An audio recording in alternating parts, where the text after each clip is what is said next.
Glória a Deus, amém, meus irmãos? Eu queria saudar a amada igreja com a paz do Senhor, amém? Glória a Deus. Diga para o irmão que está do seu lado: eu sou crente, amém? Glória a Deus, né?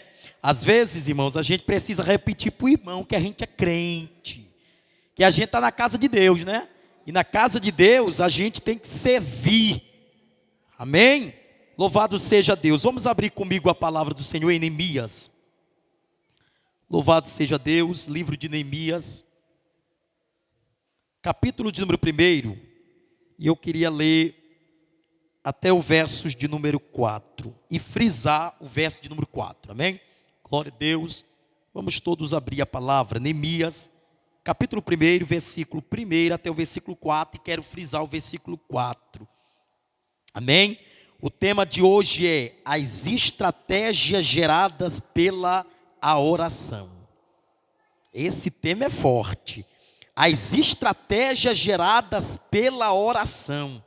Louvado seja Deus, amém? Diz assim a palavra do Senhor: palavras de Neemias, filho de Acalias, no mês de Quisleu, no 20º ano, quando eu estava na cidade de Suzã, veio Anani, um dos meus irmãos, com alguns homens de Judá. Então lhe pergunteis a respeito dos judeus que escaparam e que sobreveram ao seu auxílio, e também a respeito de Jerusalém. Versículo 3, e eles lhe me responderam: os restantes, os que sobreviveram ao exílio, se encontram lá na província, estão em grande miséria e também em grande humilhação. As muralhas de Jerusalém continuam em ruína, e os seus portões foram destruídas pelo fogo. Versículo 4, quando ouvi essas palavras, eu me sentei, chorei e lamentei por alguns dias. Fiquei jejuando e orando diante dos Deus dos céus. Vamos repetir o versículo 4 em grande voz. Vamos lá, toda a igreja. 1, 2, 3 e já.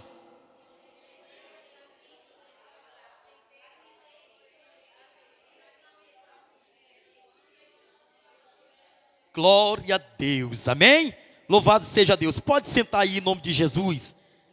Louvado seja Deus. Eu queria ministrar essa palavra nessa noite, né? Eu creio que todos os irmãos que vieram aqui, vieram a fim de escutar a palavra de Deus e a fim de ser ministrado pela palavra de Deus. Independente do número de pessoas, nós iremos pregar a mensagem que o Senhor nos passou, amém? Louvado seja Deus. Esse tema, irmãos, o Senhor me deu durante essa semana, e durante essa semana eu até postei lá no cartaz, para que os irmãos pudessem chegar aqui já sabendo o tema que a gente ia trabalhar: as estratégias geradas pela oração. Pastor, em que momento da história bíblica nós aprendemos que a oração, ela tem algumas estratégias, ou que a Bíblia, através da oração, nos dá algumas estratégias? E eu escolhi esse texto da Bíblia de Neemias, tá bom? E vou aqui mencionar outros textos que complementam esse mesmo texto que nós lemos.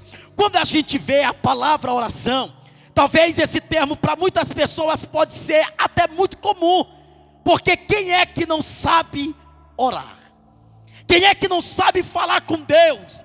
Mas talvez o que nos arremete quando nós falamos acerca da oração não é o que é a oração, mas o que pode ser gerado pela oração.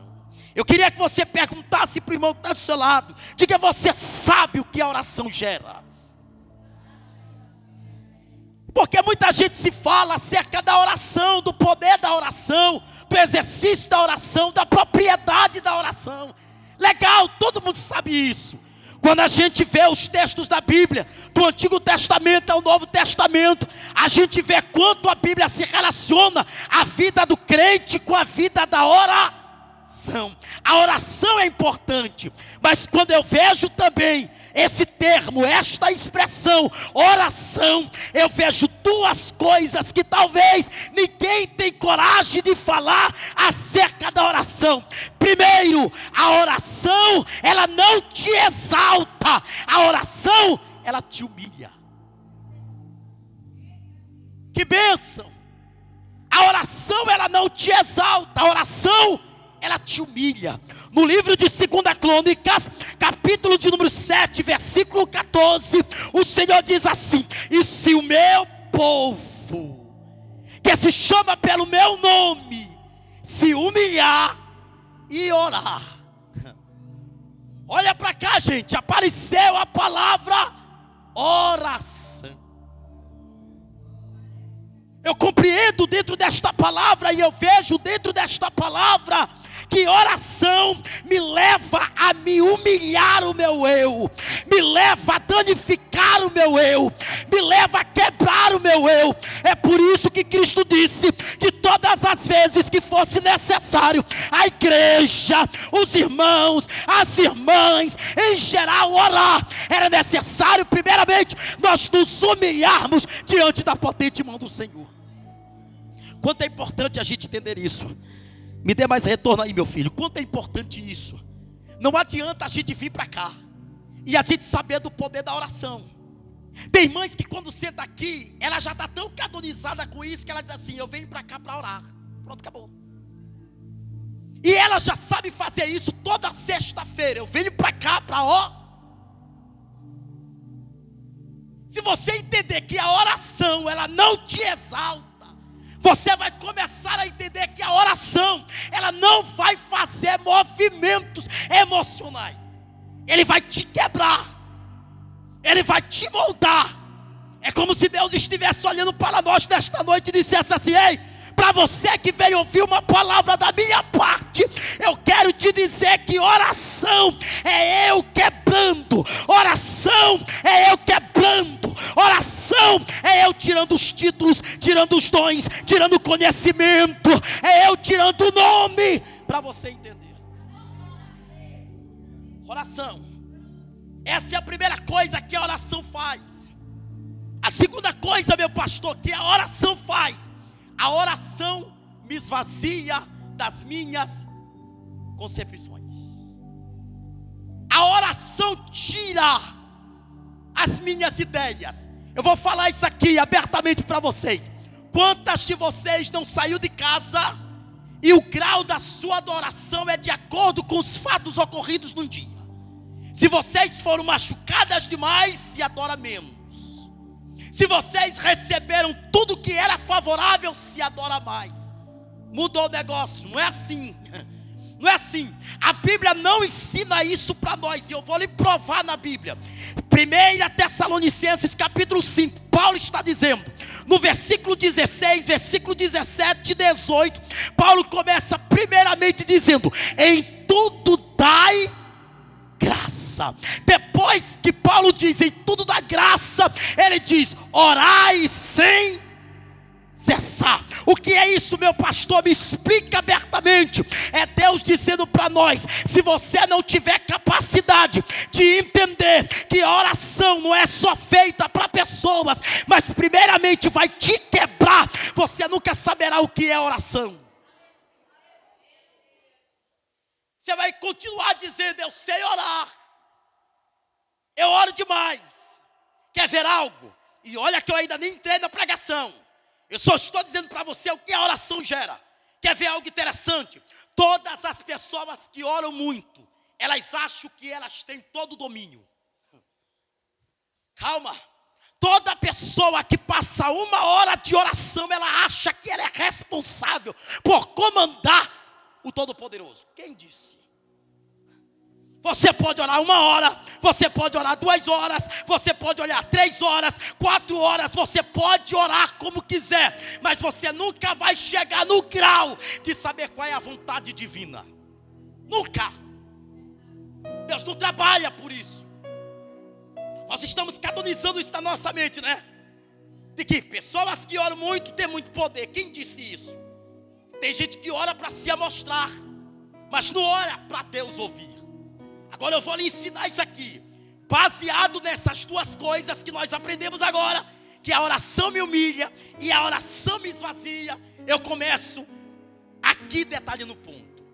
Quando eu abro o livro de Neemias, que eu vejo o livro de Neemias, Neemias ele é enfático em dizer para a igreja que todo o processo de oração me quebra, todo o processo de oração me refaz. Eu fiquei em casa hoje estudando essa palavra e analisando. Eu disse: meu Deus, o que é isso, Senhor? O que o Senhor quer falar para a igreja? O valor da oração. Veja comigo, o livro de Neemias começa contando quem é Neemias. O livro já começa contando quem é esse personagem da Bíblia.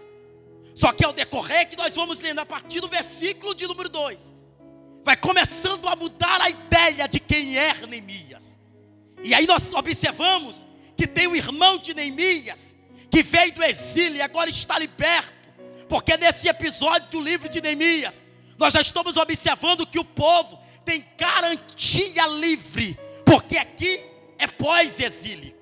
Aqui nós já estamos falando que no tempo de Esdras, eles receberam da mão de Ciro uma carta de libertação, dizendo que eles tinham o direito de voltar para Jerusalém.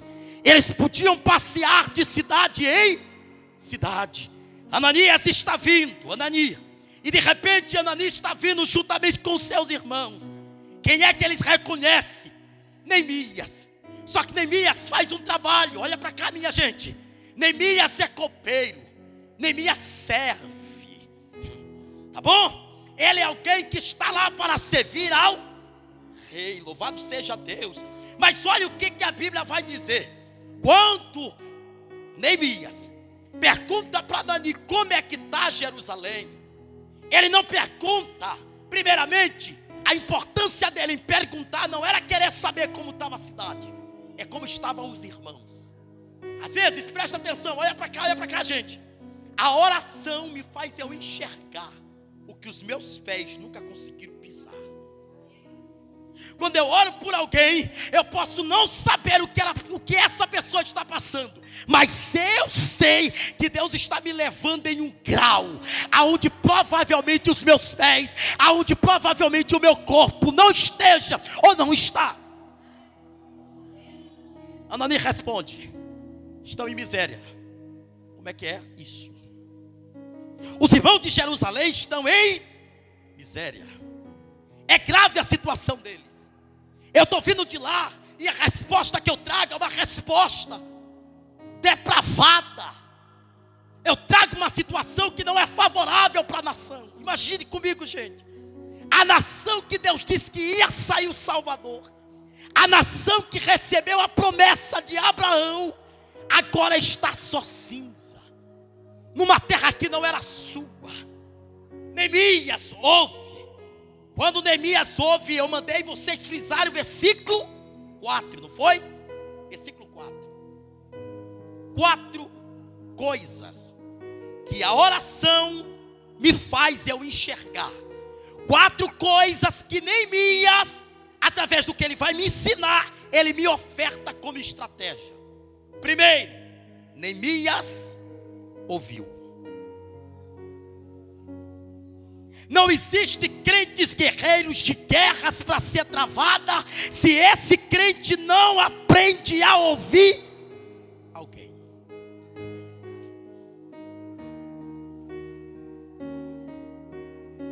Às vezes, quer ver, eu vou ministrar, gente, do jeito que Deus falou comigo ao meu coração.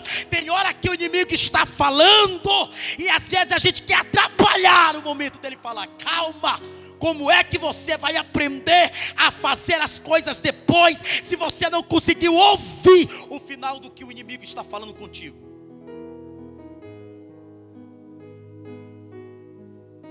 Vocês estão entendendo? Para cada ouvir tem uma estratégia. Olha a Bíblia. Eu estou só da Bíblia. Neemias ouviu ou não ouviu? Ouviu. Só que quando Neemias ouve, e é interessante, olha isso aqui, gente. A primeira estratégia de guerra, a audição, ela é tão importante que muitas das vezes o que fez o povo de Israel perecer foi a falta de ouvir a voz de Deus. Deus, irmãos.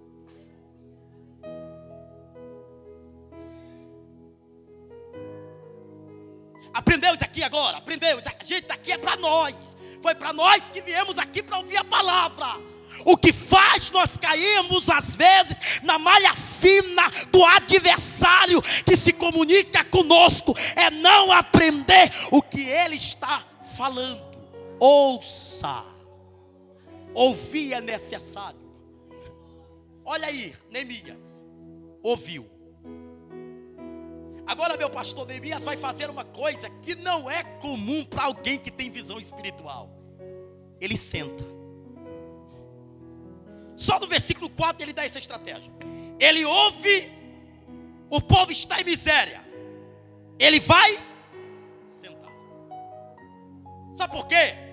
Ninguém tem capacidade de ouvir e ser orientado pela voz de Deus se esse alguém não para.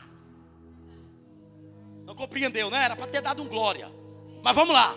Tem gente que diz assim: pastor, eu não estou nem aí para a voz de Deus. O que me importa é que eu tenho que fazer o que eu tenho que fazer. Não é assim. Se você não ouvir as informações e sentar para pensar, você vai escolher mal. Ouça e senta. É interessante, né? Veja comigo isso aqui. Veja comigo. É desafiador. Quando a gente vê o caso de Samuel, você percebe que quando Deus vai falar com Samuel, é necessário que Samuel fique porque ali se tratava de uma mensagem dada para o povo. Se tratava de alguém que ia ser intermediário entre Deus e a nação. Aqui é diferente. O que Neemias ouve é a voz de alguém que está chorando, que está clamando, e alguém que sabe que veio para lá, para Suzã, para comprar alimentos, para levar para os irmãos que estão sofrendo em grande miséria. É de alguém que vê dois cenários. Como é que pode? O nosso povo está tão dividido. Um povo está escasso, outro povo está sendo tão bem cuidado. Sabe o que é isso? É aprender a discernir a voz de Deus. Quem não aprende a discernir a voz de Deus, vai ouvir a voz das emoções, vai ouvir a voz da mente, vai ouvir a voz do coração. E eu preciso que vocês tenham cuidado com isso. A Bíblia diz: enganoso é o coração. Nem tudo que o coração me comunica é sinal de que Deus está falando. Mas olha, depois de ouvir, depois de sentar, aí Neemias pensa. Aí então ele chora. Está aí o texto.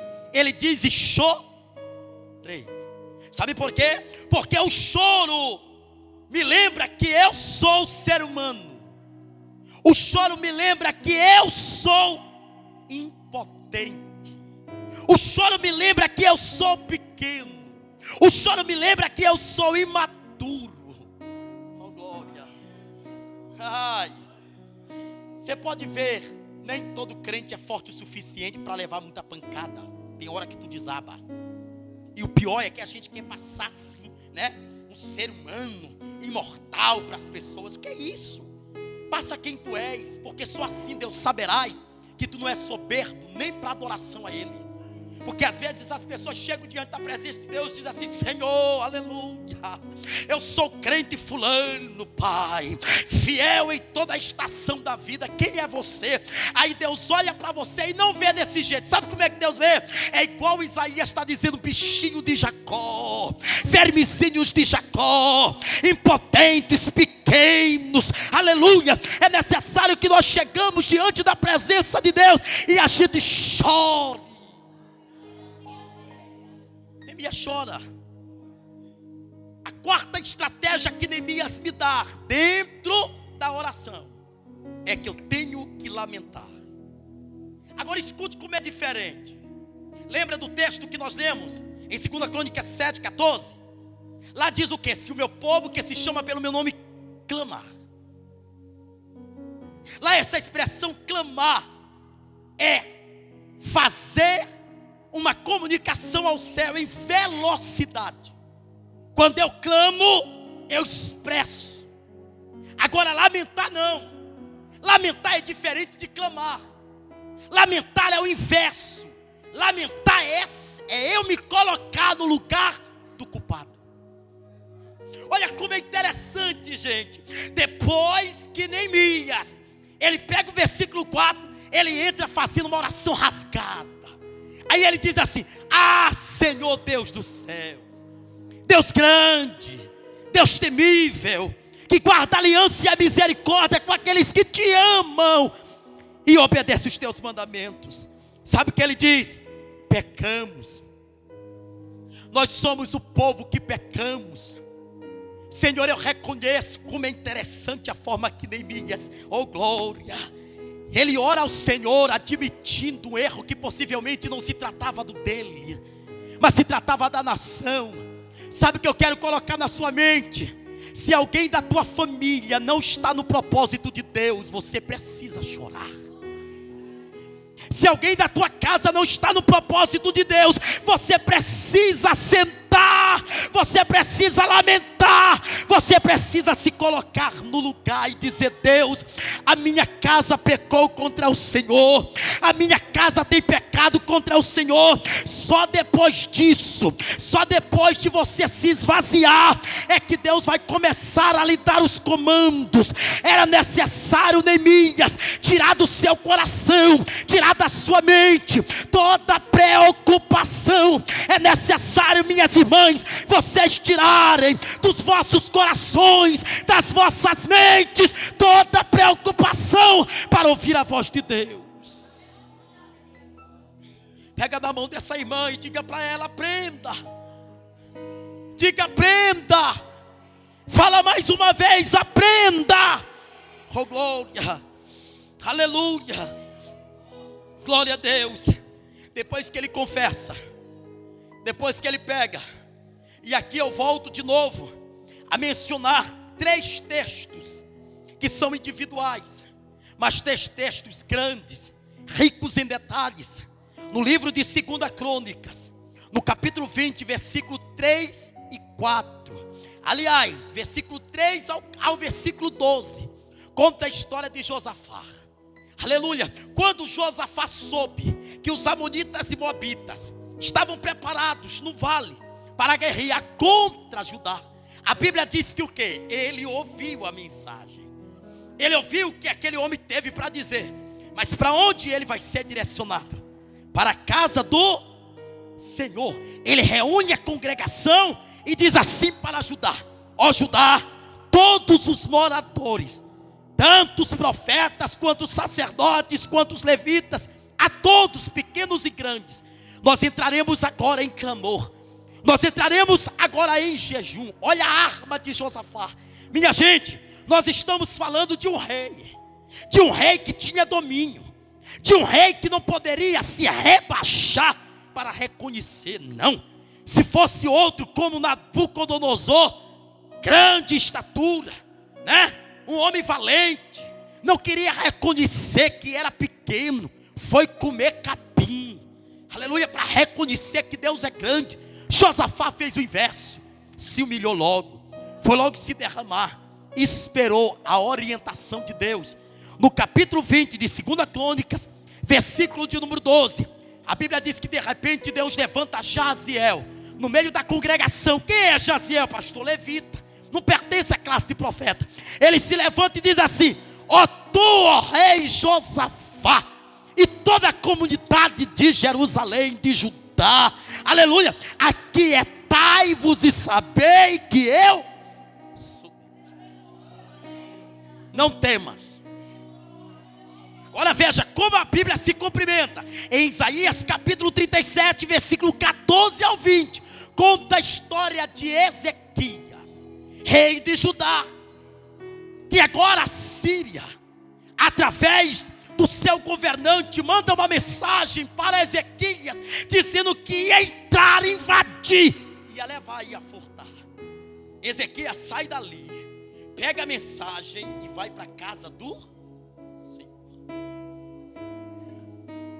Em Atos dos Apóstolos, capítulo 4, versículo 23 ao 31, a Bíblia diz que Pedro e João, depois da cura daquele coxo, lá no templo, aleluia, na porta chamada Formosa. A Bíblia diz que o sinédrio se reuniu para apedrejar, para matar, para intentar contra a vida dos nossos irmãos, mas a igreja estava em oração, a igreja estava na casa de Deus orando. Segundo a Bíblia diz que o Senhor visitou a Pedro e visitou a João, e a igreja recebeu a notícia com alegria que eles estavam livres. Sabe o que é isso? A oração é um redirecionamento. Neemias recebeu, ele fez 4 coisas importantes, só que ele tem uma missão para cumprir. A Bíblia diz que Neemias volta de novo a ser copeiro. Gente, olha para cá, olha para cá. A Bíblia não conta que Deus falou com Neemias.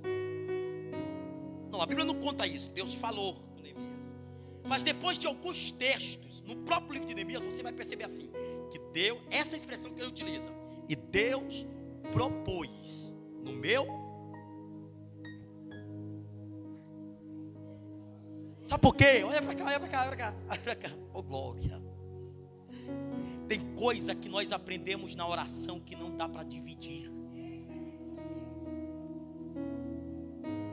Tem coisa que Deus vai falar contigo lá do teu quarto, no canto, que não dá para falar com muita gente. É só contigo. Neemias ficou calado. Só que Neemias é copeiro, ele precisa servir. Ele volta de novo, irmã Monique. E quando ele volta, a Bíblia diz que, diferente dos demais dias, o semblante dele está decaído, está oprimido. O rei olha para ele, gente, é Bíblia. O rei olha para ele e diz assim: por que estás com o semblante decaído? Ele responde logo, minha gente, parece que ele queria somente aquela pergunta. Ele diz: ah, meu Senhor, como pode o teu servo, sabendo que a terra dos meus pais está agora jogado a cinza, os muros caídos, o povo em grande miséria, o teu servo estará alegre? Não há indiferença quando nós oramos. Por isso que eu disse, a oração te quebra, porque tu não começa dizendo eu sou o teu servo, tu começa dizendo perdoa meus pecados. Tu não começa dizendo eu sou dizimista, tu começa dizendo Senhor, eu fui infiel contigo. É isso que a oração quer te fazer. Neemias, o rei olha para Neemias e diz: o que é que tu queres? O que é que tu precisa? Eita Jesus! Quando o homem sabe do que Deus propôs no seu coração, Deus vai ajeitando até o que vem para atrapalhar. Quando Deus começa a falar com Neemias no seu coração, ele sabia que Deus iria advogar aquela causa. O rei disse: o que é que tu precisa? Ele disse: preciso de uma carta. Me deram uma carta. Primeiro, esta carta é para que eu tenha acesso até a cidade, até o lugar que eu preciso restaurar. Segundo, me dê uma carta para levar a Asaf, que está na floresta, para que ele me dê madeiras para a construção. Mas espera aí, é uma pergunta lógica: quem vai construir muro não pode pedir madeira, tem que pedir pedra. Sabe o que Jesus me ensinou? Olha para cá, gente, eu estou cheio da graça de Deus. Não se começa nada sem fazer reparos na porta. Tem gente aí fazendo muita coisa sem reparos de porta. Cuidado com a porta que está como acesso para o inimigo da tua alma. Fecha. Não, pastor, eu estou preocupado é com o muro. Jesus está te dizendo porta. Tem gente de fora que não dá para ficar dentro. E quando você fecha a porta, você proíbe tanto de fora para dentro, quanto de dentro para fora. Mas aqui, irmão Mazé, agora eu entro na parte final desse texto. Depois que Neemias pegou as 2 cartas principais, ele sai. E quando ele sai, minha gente, olha isso aqui, ó. Ele só tem carta. Mas irmã Nilce, ele não só tem carta, ele tem um propósito. Aí tem gente que olha para você e diz assim: filho de fulano, tem nome, menino, mas tem graça. Filho de ciclano, menino, isso aí não vai dar em nada, mas tem graça de Deus. E quem tem graça não precisa se preocupar com o resto. É Deus na graça, é Deus no controle, é Deus no propósito, é Deus nesse negócio. É Deus, é Deus, é Deus, é Deus que está nesse negócio. Fala para a irmã que está do seu lado: tem gente que está te olhando, te diminuindo, te desprezando, porque tu não tem nome, porque tu não tem fama, mas os céus, diga, mas os céus te reconhecem fiel. Lá vai Neemias. Quando ele chega em Jerusalém, gente, eu amei isso aqui.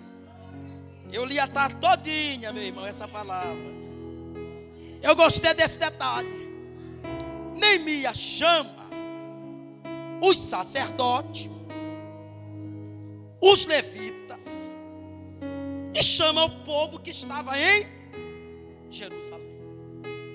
Olha, se vocês analisarem, talvez vocês podem até fazer essa pergunta: meu pastor, como é que pode um lugar que os muros estão caídos ainda ter possibilidade de habitação para alguém? Não, você não pode perguntar isso, porque apenas uma parte do muro estava caído. Tem outras partes que ainda continuavam em meia parede. Se vocês analisarem, vocês vão perceber, por exemplo, que no capítulo de número 2, no versículo de número 11, olha aí como é que é a forma que Neemias chega. Então cheguei a Jerusalém, depois de esperar 3 dias, ele não vai de imediato. Me levantei à noite, junto com os poucos homens que estavam comigo. Era muita gente que estava com ele. Deus é Deus de detalhe. São poucos homens. Não declarei nada a ninguém. Olha aí a expressão: do que Deus propôs no meu coração. Tá bom? Sabe por quê? Ele continua: não havia comigo animal algum, a não ser o que eu montava. De noite saí pelo portão do vale, em direção à fonte do dragão e do portão do monturo, e inspecionei as muralhas. Olha para isso aqui. Ele coloca 3 lugares. Esses 3 lugares eu fui ver no mapa, tá bom? No mapa da época. E eu comecei a perceber que os muros que guardavam a cidade, tá bom? Ele tinha algumas aberturas, que eram aberturas de acesso. E segundo o mapa que eu vi da época, olha para cá, gente, aqui é forte. Neemias vai entrar pela menor das portas de acesso. Não entendeu, né? Se ele tinha possibilidade de entrar nas maiores portas, por que ele escolhe a menor? Porque tem coisa que não é para ser visto. Neemias vai lá, ó.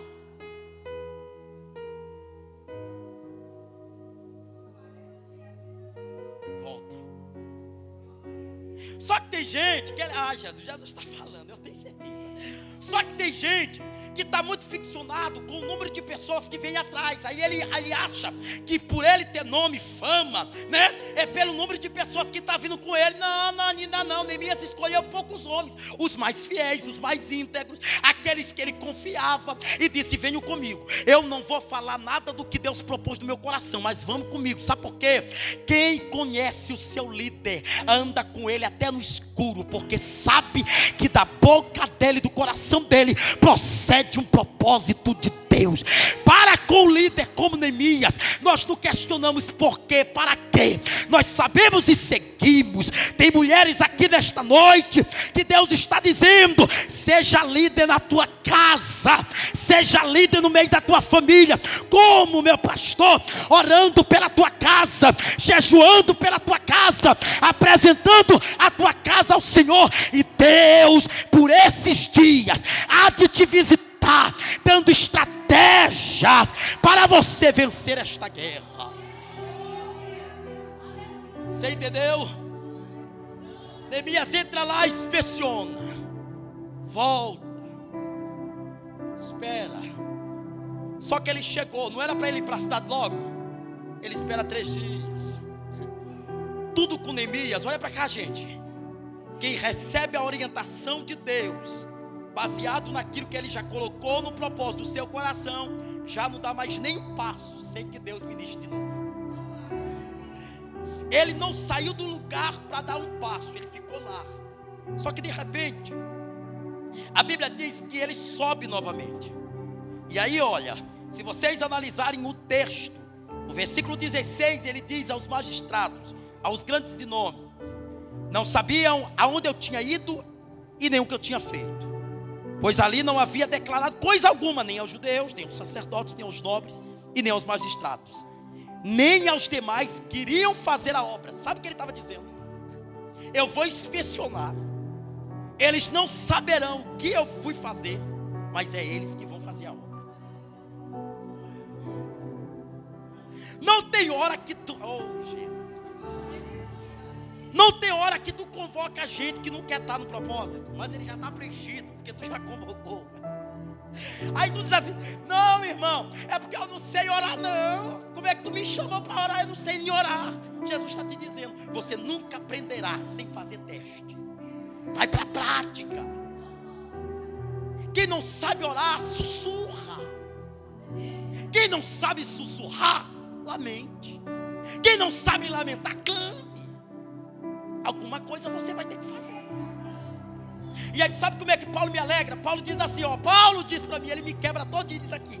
Paulo diz assim: nós não sabemos orar como convém, ninguém aqui, mas o Espírito Santo de Deus, por intermédio de um Pai, aleluia, intercede por nós com gemidos, com lágrimas. É Ele que intercede quando eu não sei interceder. É Ele que ajeita a minha oração e organiza a minha oração quando eu não sei organizar. É Ele. Agora deixa eu terminar isso aqui. Quando Neemias se levanta, presta atenção, ele tinha um propósito no seu coração. Deus tinha colocado, ele não falou para ninguém, não compartilhou com ninguém, ficou com ele, mas ele está indo na frente. Aí de repente a Bíblia diz assim, ó, que ele se levanta e diz: é hoje que nós vamos começar a construção. Só que toda pessoa, olha para cá, gente, aqui é forte, oh Jesus amado. Toda pessoa que recebeu o propósito de Deus antes, aprendeu a ouvir, aprendeu a se calar, ele, naquele momento em que Deus está ministrando para a vida dele, ele sabe que toda e qualquer movimento que ele faz para reconstruir algo, o inimigo das nossas almas vai querer intentar para lhe destruir. Neemias estava preparado. Eu posso dizer algo para vocês? Neemias não saiu de Suzã sem uma resposta definitiva de Deus. Sabe que Deus já estava falando com Neemias? Não está na Bíblia isso, gente, mas pelaquilo que ele mencionou, dizendo que Deus tinha propôs no seu coração, eu tenho certeza que naquele momento Deus estava dizendo: não te preocupa, vai ter gente levantando aí para querer te calar. Silencie e continue.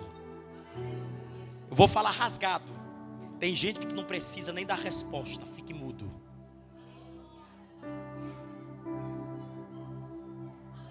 Não entendeu? Se entendesse era para ter levantado a mão. Pastor, mas eu vou me explicar no status.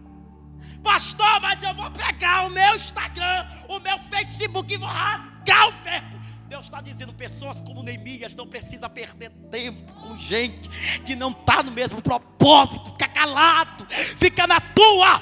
Quando eles se levantaram para fazer a obra, a Bíblia diz que tinham 2 homens, Sambalate e Tobias. Claro, diferente da visão, um deles fazia parte de Samaria, agora a capital, lembra? De Israel.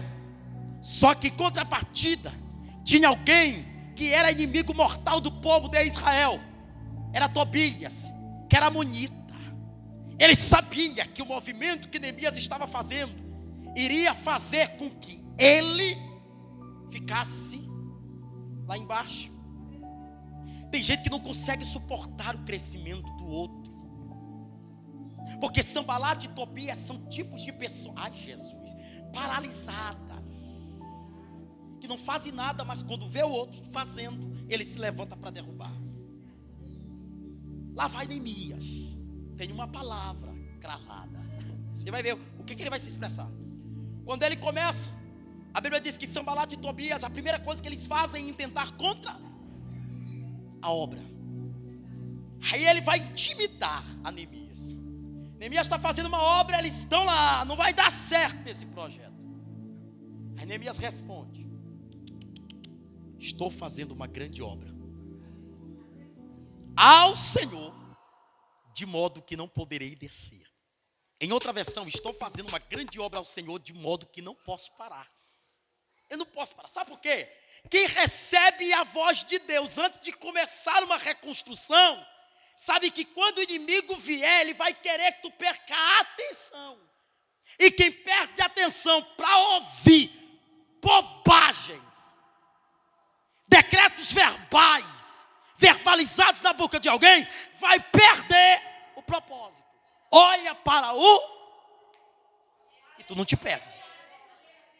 Neemias está dizendo: não tem como descer. Continua, meu filho.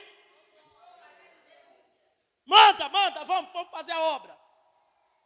Aí sabe que Sanbalat e Tobias pensaram, meus irmãos, minhas irmãs? Sabe o que ele pensou? Ah, bacana. Se nós não conseguimos parar ele, já sei. Vamos parar o povo. Vamos desanimar.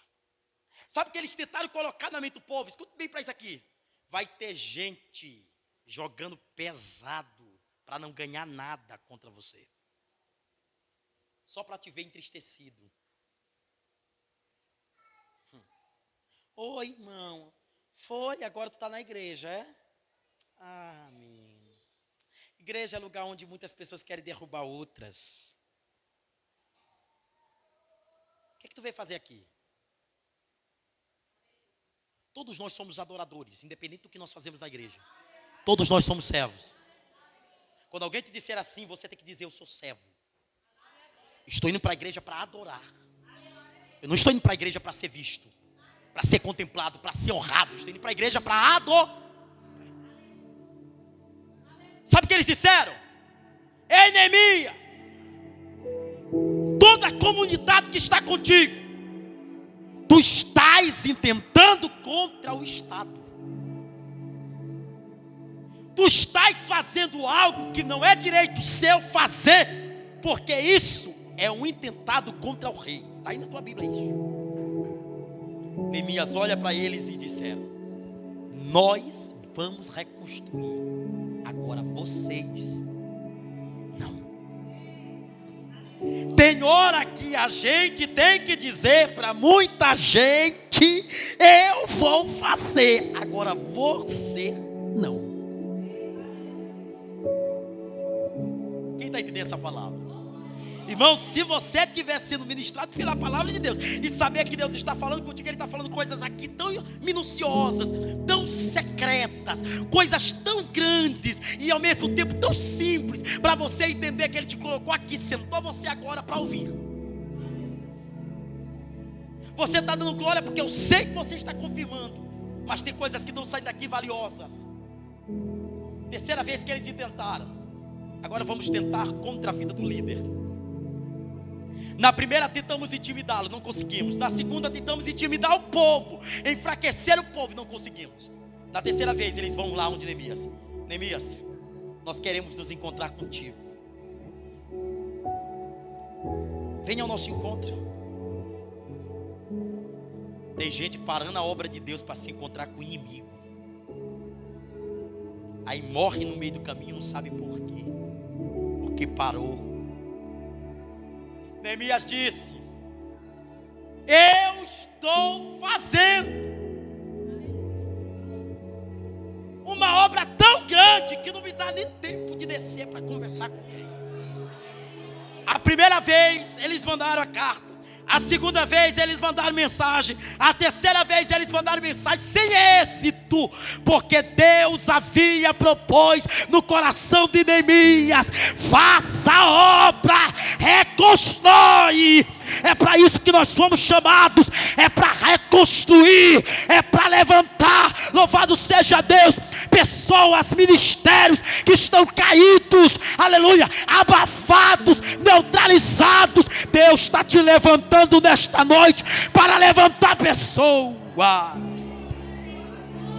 Aleluia, oh, glória, oh, glória, oh, glória, oh, glória.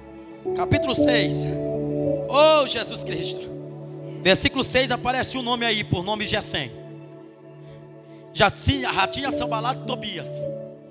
Apareceu mais Gesem. Olha o que Neemias me ensina.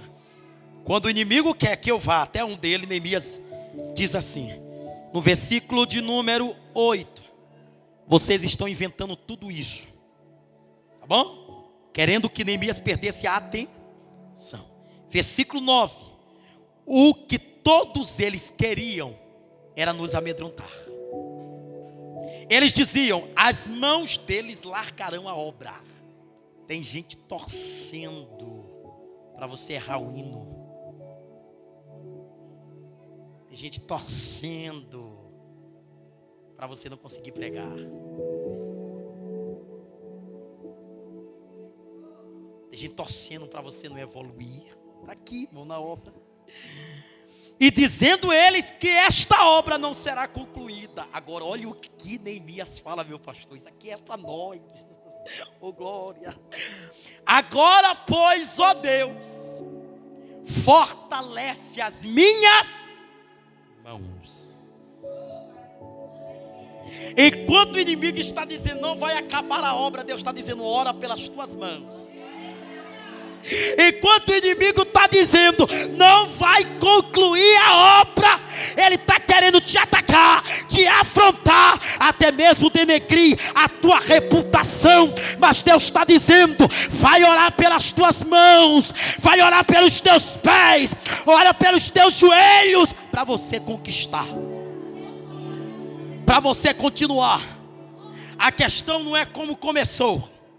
A questão não foi o que aconteceu durante o caminho, é como você vai terminar o propósito. É isso que Deus quer saber nesta noite. Como você vai terminar o propósito. Aí no versículo 15 do mesmo capítulo 6, a Bíblia diz que dura 52 dias a obra. Depois de 52 dias a obra foi concluída.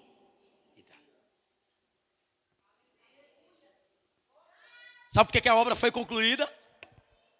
Entre muitos levantes, entre muitos confrontos,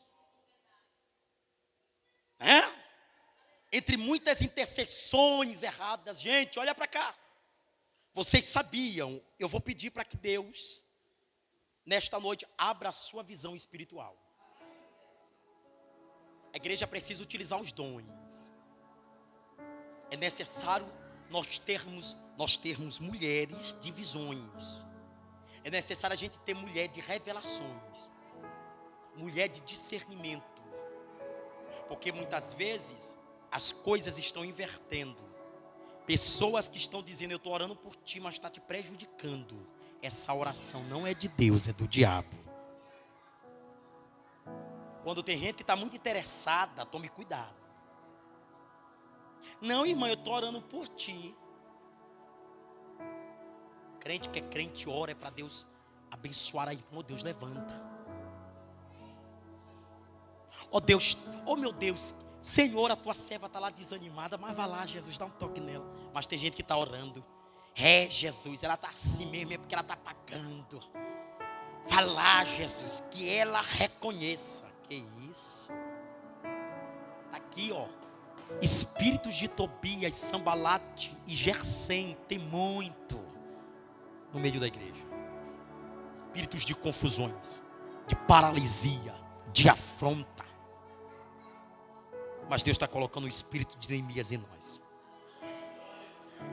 Aí sabe, eu vejo no livro de Mateus capítulo 6, versículo 1 até o versículo 15. Jesus me ensinando a orar. E aí eu quero terminar essa pregação nesse texto. A oração dominical. A oração do Pai Nosso. Ele não começa dizendo o meu nome, ele diz assim: Pai Nosso, que estais santificado, assim na terra. Nunca a oração de Cristo foi para esta terra. A oração de Cristo era feita para os céus. Por isso que eu reconheço que cada vez que eu compreendo o valor da oração, eu preciso entender que não é só o valor da oração, mas o que a oração pode me atingir. Então não esqueça, ouça tudo, senta para examinar, chore e lamente. Depois, você vai ter e obter de Deus tudo o que Ele tem para te ensinar. Eu não posso terminar esse culto sem dizer isso para vocês. Vocês não são fortes porque oram demais. Senão, eu já vi, Leandro Mendes Mota, já vi homens de oração caírem. Perguntaram uma certa feita para Billy Graham, um dos maiores avivalistas de todos os tempos. Eu já falei isso aqui diversas vezes.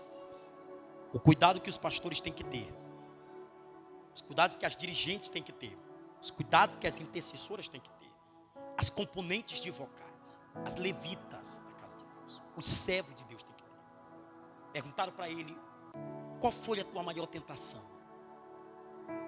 O repórter esperava que ele dissesse as mulheres, porque na época adultérios eram grandes fornicações.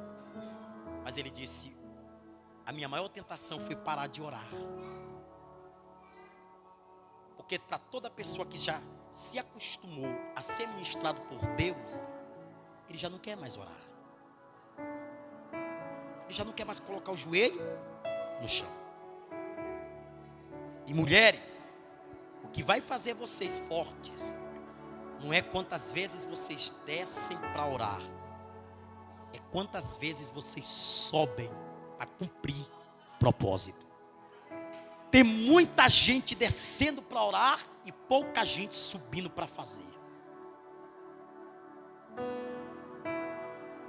Compreendeu?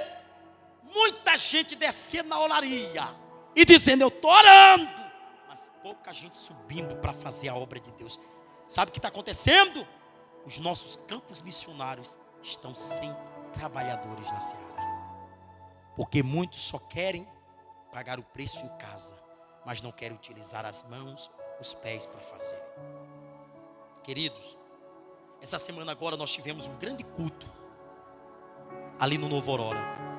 Um culto pedido por uma alma que estava tão sedenta de ouvir a palavra de Deus. E nós fomos fazer esse culto na terça-feira. Nos colocamos lá no grupo da igreja.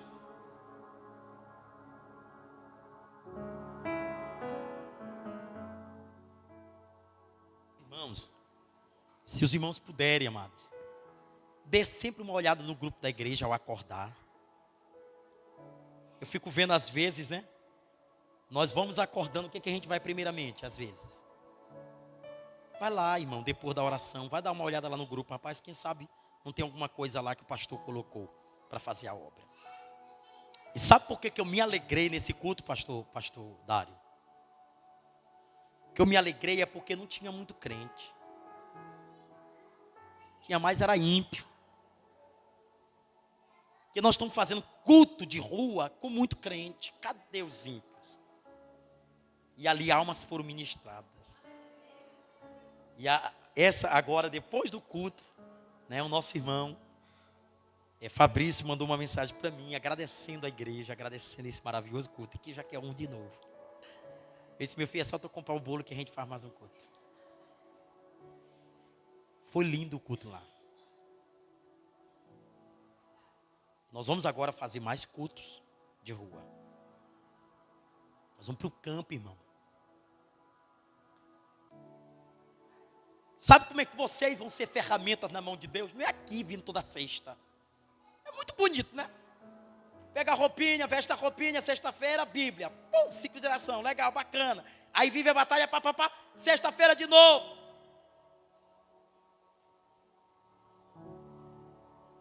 O importante não é descer para a oraria. É subir fazendo propósito, cumprindo propósito. Deus vai começar a dar dons espirituais aqui para minhas irmãs. Eu queria que você ficasse de pé. Eu quero orar. Mas eu quero fazer uma oração diferente. Eu vou pedir para minhas irmãs pegar as duas mãos e levantarem assim, em sinal de recebimento. Isso é um ato profético muito grande isso aqui. La mandara séria, manchou. Glória. E eu quero declarar nesta noite, baseado nesta autoridade divina, todos os dons espirituais voltando. O dom da visão, o dom da revelação,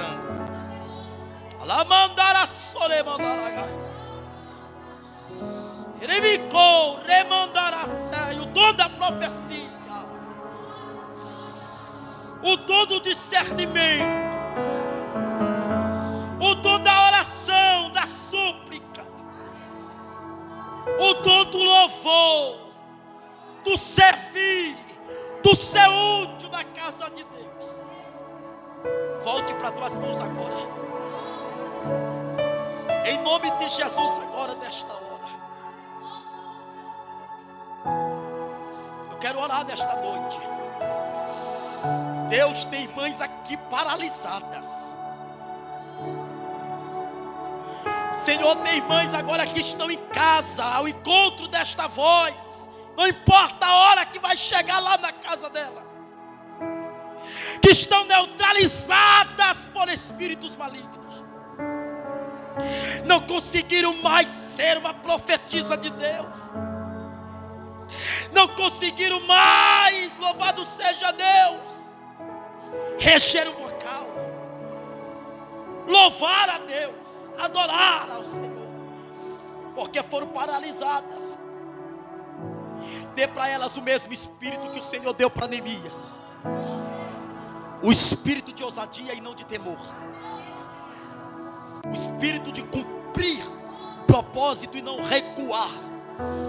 Eu quero te pedir nesta noite, olha, cada uma delas que está de mão levantada agora, tem mulheres e tem homens aqui, Pai. Cumpre neles o propósito pelos quais o Senhor os levantou. Desse lugar sairá profetas, homens de Deus, pregadores do Evangelho, pastores, servos de Deus, homens de Deus, jovens de Deus. Oh, glória! Para mandar a glória. Dom da cura, dom da cura. Glória. Glória.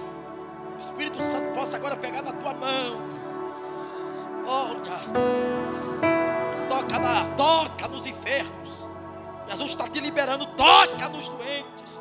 Vá lá, toca. Seja uma dor de cabeça simples. Toca. A autoridade está sobre você.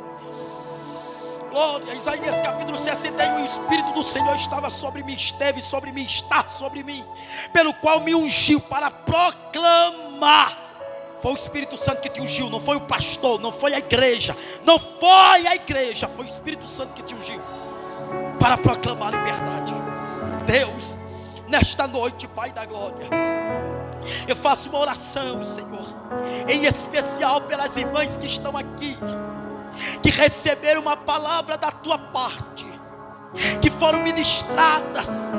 Eu quero te pedir que a olaria refaça-os, que a olaria, que é o altar do Senhor Jesus, que é a palavra do Senhor Jesus, Faça-os mulheres de Deus.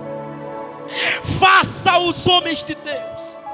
Senhor, que a olaria quebre o nosso eu, despedaça as nossas ideologias, as nossas convicções.